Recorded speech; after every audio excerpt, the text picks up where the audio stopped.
What's up, Cinephiles? For this episode, we are going to review One Night in Miami, directed by Regina King, now streaming on Amazon Prime Video. Now, if you are new to our channel, consider leaving a like and subscribing to us for weekly reviews of movies, TV shows, and video games. Now, Kevin, what is this film all about? Now, One Night in Miami is a fictional account of a real night that happened back in 1964 when we have these four legends who are celebrating Cassius Clay, or latter known as Muhammad Ali's victory. We have Sam Cooke here, an American singer played by Leslie Odom, Jim Brown here, who was a baseball player played by Aldous Hodge, Malcolm X, a speaker and fighter for civil rights of black people played by Kingsley Ben-Adir, and Cassius Clay here is played by Eli Gorey. Now Phil, what can you say about this movie? This movie has a lot of Oscar buzz in it.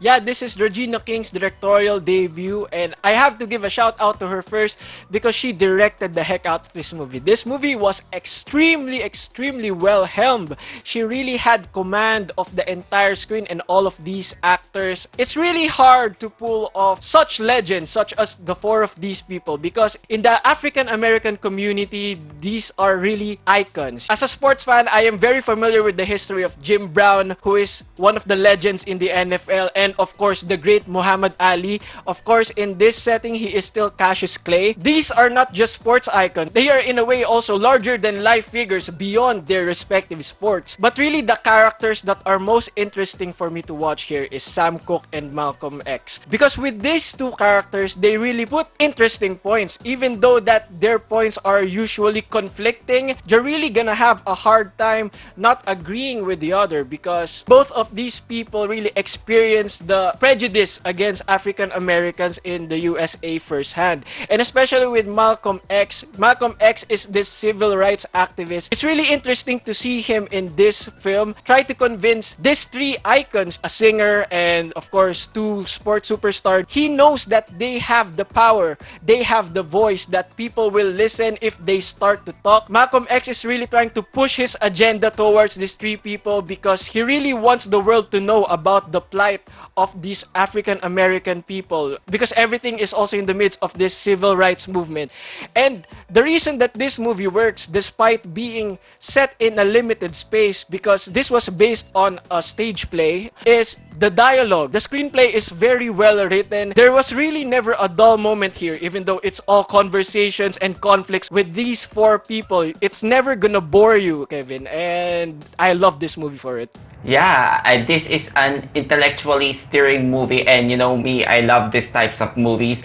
Speaking of screenplay, I need to give credit. This one is written by Kemp Powers, who co-written one of our favorite movies last year, which is Soul. So I'm definitely looking out for this screenplay writer from now on. And you know, he is also the one who wrote the stage play. This one has a really good script. It swings from a lot of intellectual conversations, not just about civil rights for the black people, but you know, also about artistry versus activism, these conflicting mindsets and these ideologies that these four legendary people have, to feel them as human. You know, they all have their flaws, they all have their insecurities, but you know, they are famous, they are righteous in their own way, they are unapologetically proud of what they believe. So there's going to be a clash, but at the same time, I felt the friendship in there. So this is a really good script. When it comes to this hit of the moment conversation, sometimes you feel like a fly on the wall, but you know, in this moment particularly, I felt like I was being a referee,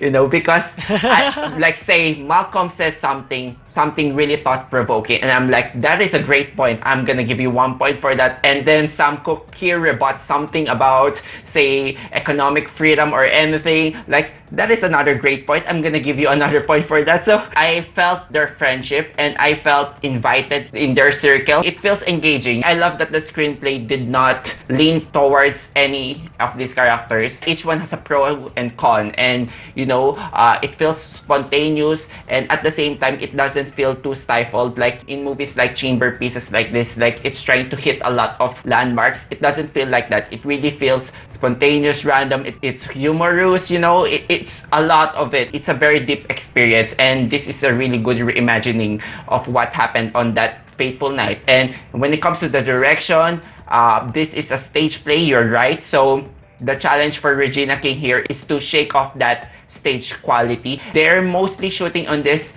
dingy yet posh motel apartment, but I have to commend here Regina King for doing a lot of artistic choices because she knows well how to place the camera. So the scene here looks dynamic. Sometimes she diffuses the scene by taking out of the characters to the convenience store or to rooftops. I think she really utilizes that whole main meat of the story. And I also love the setups in the beginning to remind people, for those who are not aware of the American history. At the same time, you're going to get that prejudice that they all have despite them being famous. So I just recently watched Ma Rainey's Black Bottom. This is pretty much on the same vein with that, but they have a different approach because Ma Rainey's approach is more of a theatrical approach by George C. Wolfe. He employs a lot of static cameras to give a tight shot when a character delivers a monologue, and because it's on the 1920s, the language is more sophisticated compared to the setting here, which is 1980s. So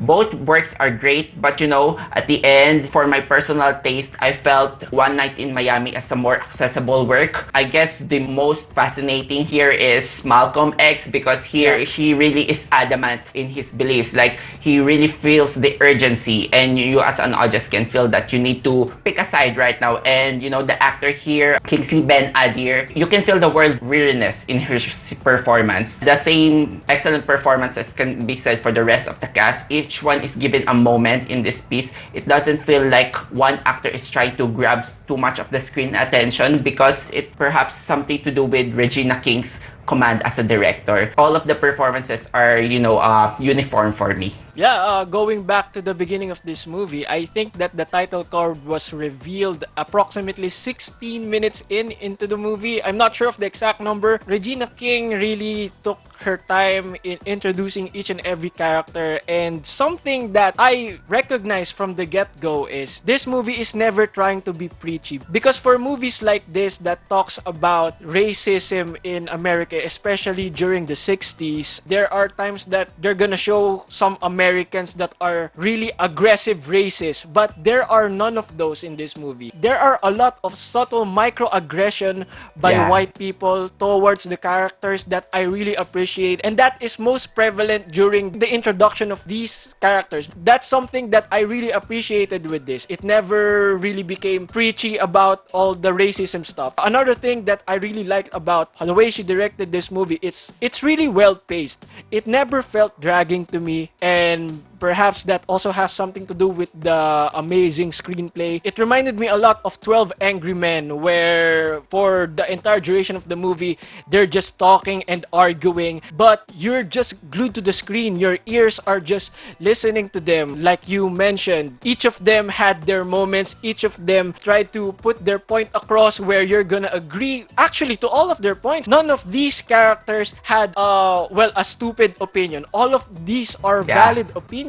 That's something that I really appreciate from this movie. I can't say enough about the performances here, and I think we both agreed that Malcolm X, played by Kingsley Ben-Adir, even though we agree that he's not trying to take over the entire film, is just the most compelling character to watch, and probably my favorite performance out of the bunch. Maybe Malcolm X, because of his belief, is such a compelling figure in history, and they really gave that justice. And even with Muhammad Ali, I think that they nailed the boastfulness of that character, because Muhammad Ali is a really, really boastful character, calling himself the greatest of all time. That is Muhammad Ali. If you are a sports fan, you're really gonna have a kick about that. So all in all, One Night in Miami, it's a really compelling watch. I absolutely adore this movie. I think this movie is also a frontrunner for the Oscar season. I can't wait to see how many nominations it gets. Regina King, I am excited for your next project. I hope that it's as thought-provoking as this. I am going to give this movie a 5 out of 5 stars. Yes. You mentioned Muhammad Ali. The actor here is played by Eli Gorey. I love his performance here because he really captured that winner mentality mentality. Like, I'm the greatest, and he has every right to brag because he is at the top of his game at the prime of his age. Also, I have to mention Jim Brown, played by Aldis Hodge. He plays more here as of the referee. I love his swagger here. There's charm to his performance, and most of the time, he plays more of the friendship angle because you don't want to see people bickering so much, you know. And then for Leslie Odom, Sam Cooke, I love his voice. He really has a soul-stirring voice, and it's pleasant to the ears, and I love his energy, his bouncy energy, the chemistry generated by this cast. Normally, when we have an acting ensemble, I would choose one actor that I would champion to be nominated. But these are all close performances that really complement each other. And also, I have to add one thing that I love that the movie poses is the power of fame. That with fame, it comes privilege and also opportunity. You might turn a blind eye on what the other people below you are experiencing, like you're so focused on the benefits that you're gaining. And also in the opportunities aspect, there's also a social responsibility there because you can now be a voice of reason. You can use that influence to harness that power. And I think these four people, they really put a different perspectives of what it means to be a black person in that time, and it remains to be relevant nowadays because, you know, black lives has always mattered. And I love this movie. It has a great script, but you know, it does not solely rely on that. Regina King really did a great job in placing the angles and bringing out the best in the performances of their characters. You know, I kept comparing to Ma Rainey. Maybe in comparison to Ma Rainey, this is a less shiny in terms of production values, less theatrical in terms of performances. But you know, I just love that these legends feel human to me. Like they connected to me on a personal level, and even they're talking about these ideologies, it's not just too abstract to me because they're citing experiences, moments in history, and you know, I was never left out of the conversation. Just like you, I love this movie, so I'm gonna go down and give this a solid 5 out of 5. Before all is said and done, I also want to mention that I felt very emotional during the ending sequence of this movie. And, Oh yeah. okay, that's it for our review of One Night in Miami. If you like this video, hit that like button and subscribe to our channel. Also, let us know what you think in the comment sections down below. Thank you so much for watching. Till then, see you on the next one. Bye-bye.